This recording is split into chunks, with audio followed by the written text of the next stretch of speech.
الحمد للہ رب العالمین، تمام تعریفیں اللہ ہی کے لائق ہیں جو تمام جہانوں کا رب ہے۔ کل ہم نے سورۃ الفاتحہ کی پہلی آیت کی تفسیر شروع کی تھی اور وہ تفسیر بیان ہوئی تھی کل کہ ہر چیز میں اصل میں جو ان سے چونکہ ہر چیز کو اللہ نے پیدا کیا ہے اور ہر چیز اس کے فضل اور احسان سے معمور ہے، اس لیے تمام تعریفوں کا جو لائق ہے وہ اللہ تبارک و تعالیٰ ہی ہے، تمام تعریفوں کا۔ اور میں نے اس میں آپ کو ایک مثال دی تھی کہ اگر کوئی شخص بظاہر کسی پھول کی یا پھول کی خوشبو کی تعریف کرتا ہے تو اصل در حقیقت وہ پھول کی تعریف کرنے سے پہلے خدا کی تعریف کرتا ہے، اس پھول کی خوشبو کی تعریف کرتا ہے تو خدا کی تعریف کرتا ہے، کسی عالم کی تعریف کرتا ہے تو خدا کی تعریف کرتا ہے، اس کے علم کی تعریف کرتا ہے تو خدا کی تعریف کرتا ہے، اللہ کی تعریف کرتا ہے، کیونکہ اس پھول کو بنایا کس نے؟ اللہ نے بنایا۔ اس میں وہ خوشبو پیدا کس نے کی؟ اللہ نے پیدا کی۔ اس کو علم کس نے عطا فرمایا؟ تو اصل میں در حقیقت وہ اللہ کی تعریف بیان کرتا ہے۔ اچھا، قرآن کریم کے اندر ہے وَإِن تَعُدُّوا نِعْمَتَ اللَّهِ لَا تُحْصُوهَا، اگر تم اللہ کی نعمتوں کو گننا چاہو تو انہیں گن نہیں سکتے۔ اگر اللہ کی نعمتوں کو گننا چاہو تو گن نہیں سکتے۔ اللہ تبارک و تعالیٰ کا ارشاد ہے، اللہ کا کلام ہے۔ تو اب سوچنے کی بات یہ ہے کہ جب اب شکر ادا جو ہے وہ اللہ کی نعمت پر کیا جاتا ہے نا، اللہ کی نعمت کے اوپر کیا جاتا ہے اللہ کا شکر، مگر قرآن یہ کہہ رہا ہے کہ وَإِن تَعُدُّوا نِعْمَتَ اللَّهِ لَا تُحْصُوهَا، اور اگر تم اللہ کی نعمتیں گنو تو انہیں گن نہ سکو گے، ان کو گن نہیں سکتے۔ تو ایک سوال پیدا ہوتا ہے کہ جب ہم اللہ تعالیٰ کی نعمتوں کو گن نہیں سکتے تو پھر اس کا شکر ادا کیسے کر سکتے؟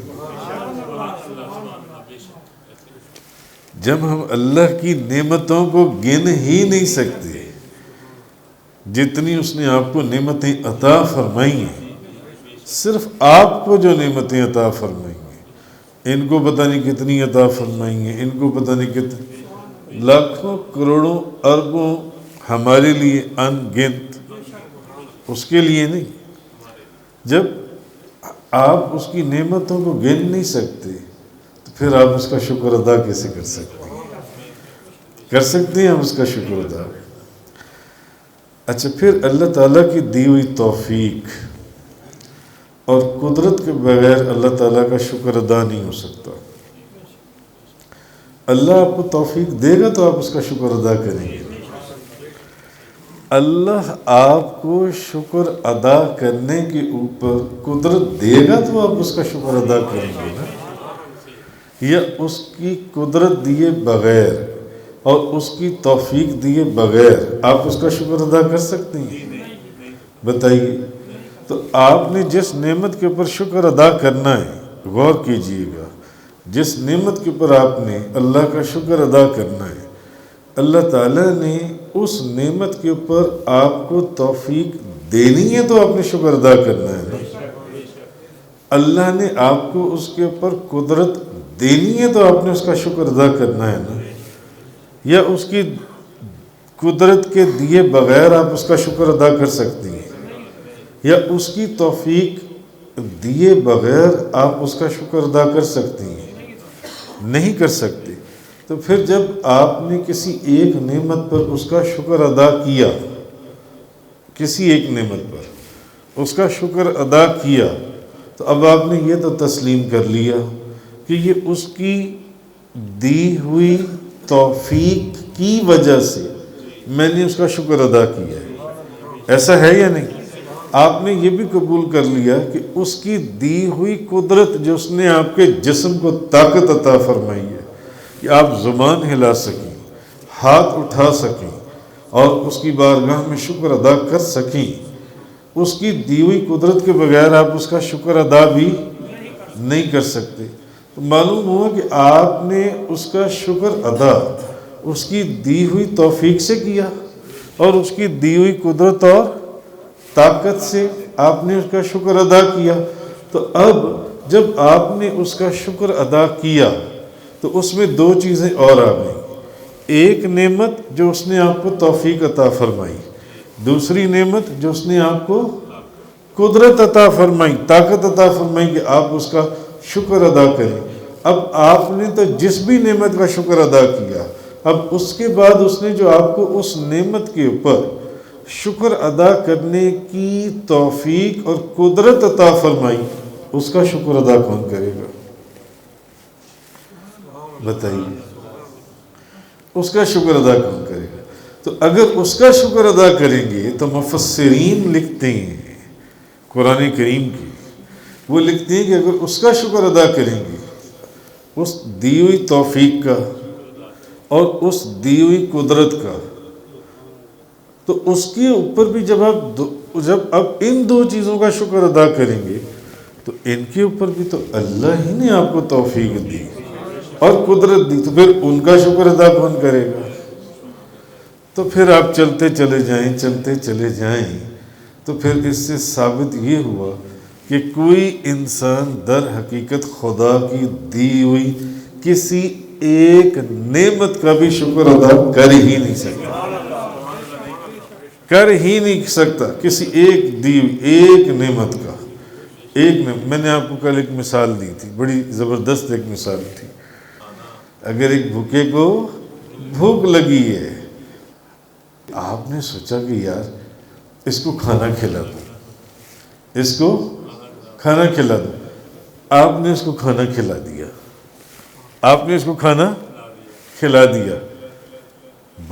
بہت بڑا آپ نے کام کر دیا جان سے۔ مگر مجھے ایک بات بتائیں، وہ جو رزق آپ نے کھانا اس کو کھلایا، اس بھوکے کو دیکھ کر کے وہ بھوک سے تڑپ رہا ہے یا بلبلا رہا ہے یا تکلیف نہیں ہے، اگر خدا وہ رزق پیدا ہی نہ کرتا تو آپ اس کو کہاں سے وہ کھانا کھلاتے؟ تو اصل تعریف اس کھلانے والے کی نہیں ہے، اس رزق کے پیدا کرنے والے کی ہے۔ اچھا، رزق ہوتا، اس نے رزق بھی پیدا کیا، آپ کی جیب میں وہ کھانا خرید کر اس کو کھلانے کے لیے پیسے ہی نہ ہوتے تو آپ اس کو کھانا کہاں سے کھلاتے؟ آپ کے پاس جو نعمت آئی وہ بھی تو خدا نے آپ کو دی ہے نا۔ اچھا، رزق بھی پیدا کر دیا تھا، آپ کی جیب میں پیسے بھی تھے، آپ کے دل میں یہ رحم ہی نہ پیدا ہوتا کہ اس کو کھانا کھلا دو، تو آپ اس کو کھانا کہاں سے کھلاتے؟ آپ کے دل میں رحم کس نے پیدا کیا؟ اللہ نے۔ رزق کس نے پیدا کیا؟ اللہ نے۔ اس کو خریدنے کی نعمت کس نے پیدا کی؟ اللہ نے۔ آپ کے دل میں رحم کس نے پیدا کیا؟ اللہ نے۔ ساری چیزیں تھیں، رزق بھی تھا، پیسے بھی تھے خریدنے کے لیے، آپ کے دل میں رحم بھی تھا۔ میں نے مثال یہ دی تھی کہ جس کو بھوک لگی ہے، جو بھوک سے تڑپ رہا ہے، بلبلا رہا ہے، اس کے منہ کے اندر کوئی ایسا ناسور تھا، کوئی زخم تھا، آپ اس کو کھانا کھلا ہی نہیں سکے۔ اگر کوئی ایسا زخم ہوتا تو آپ اس کو کہاں سے کھانا کھلا دیتے؟ نہیں کھلا سکتے۔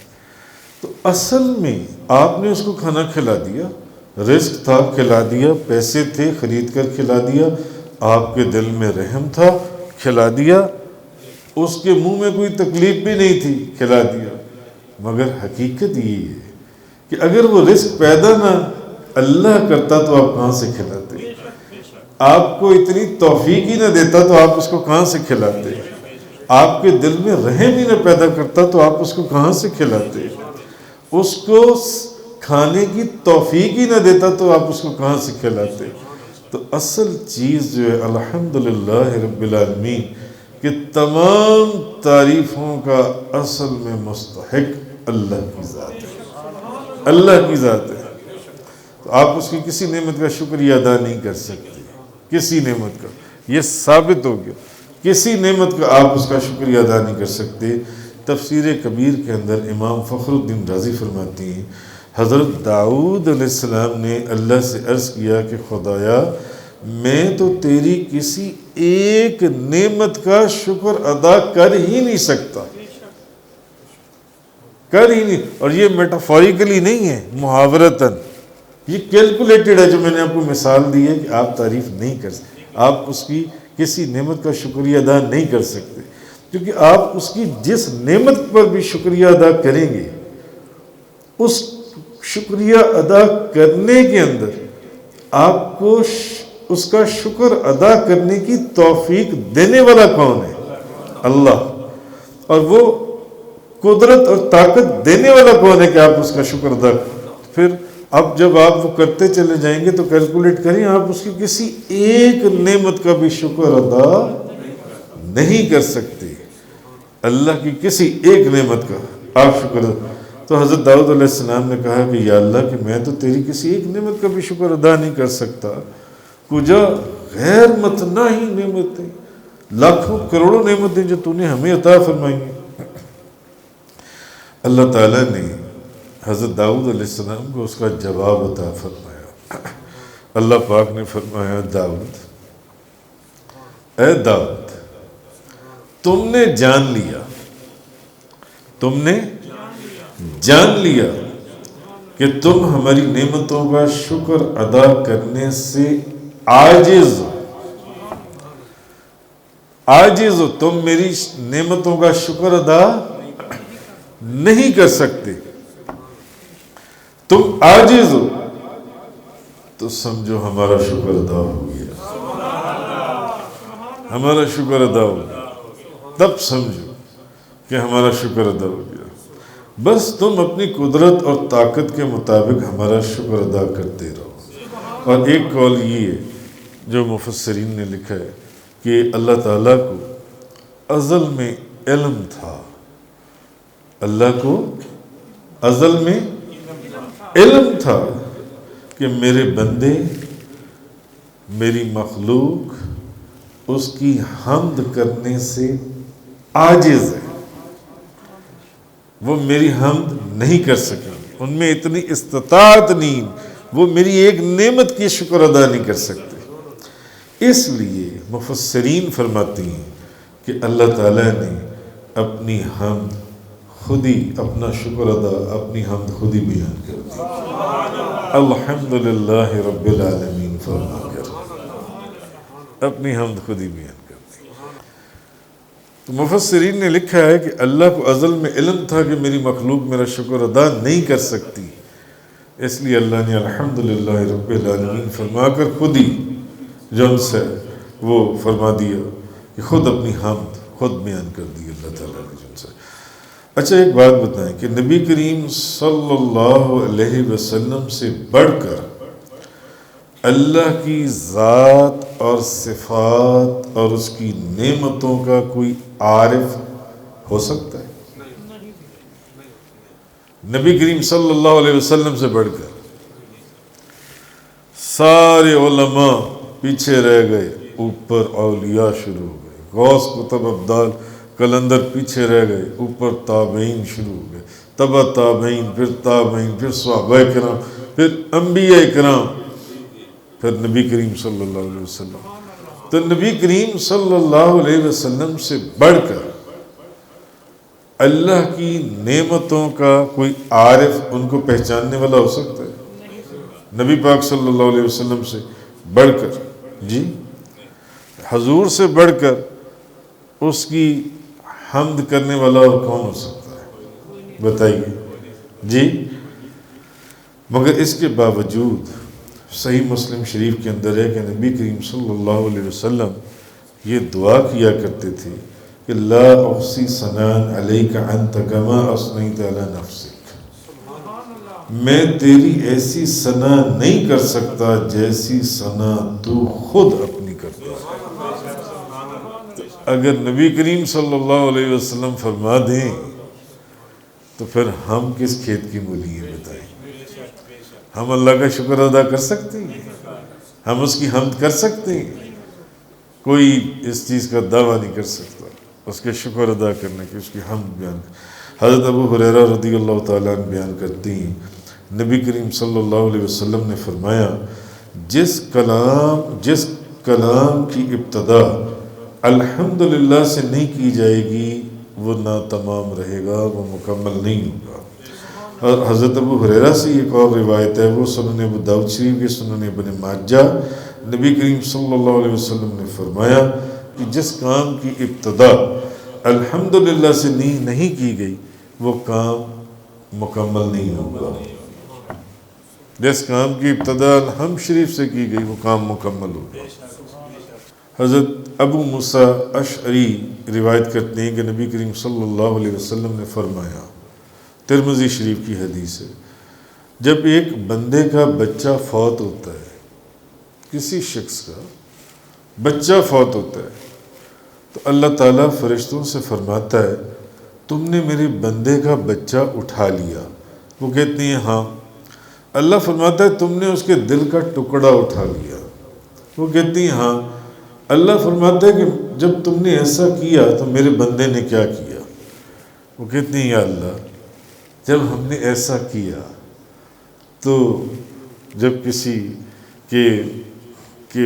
کا بچہ ہم نے اٹھا لیا تو اس نے اس کے باوجود تیری حمد بیان کی اور اس نے کہا انا للہ و انا الیہ راجعون، تو اس نے یہ کہا۔ اللہ تعالیٰ فرماتا ہے کہ میرے بندے نے یہ کہا، میری الحمد بیان کی اور انا للہ و انا الیہ راجعون، کہ یا الہ العالمین ہم بھی تیری ہیں، ہمیں بھی تیری ہی طرف لوٹنا ہے۔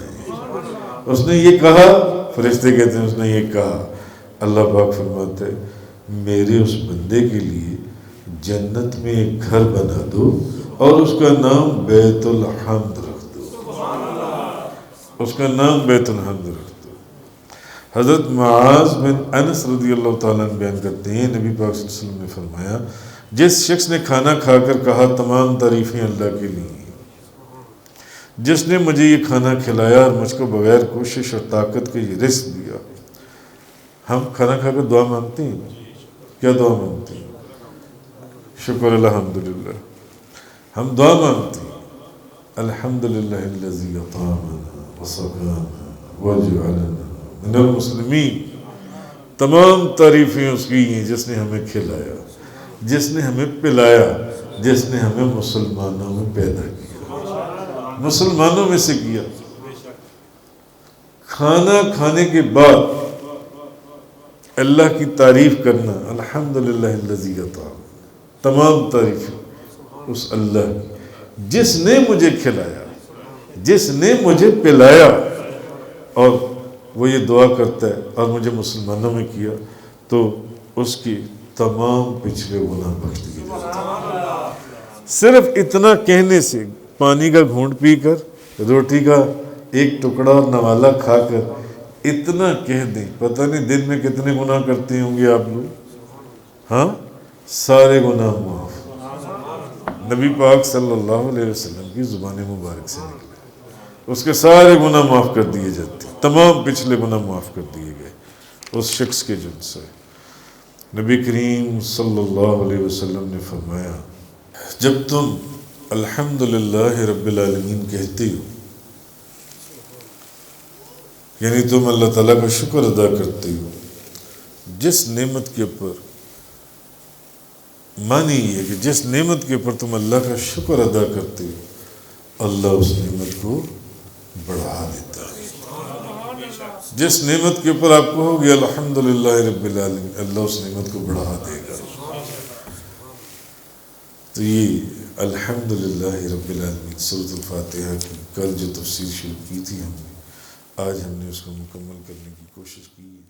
تفسیر قرآن کا یہ لیکچر انگلش میں سننے کے لیے براہ کرم ڈسکرپشن میں موجود لنک پر کلک کریں۔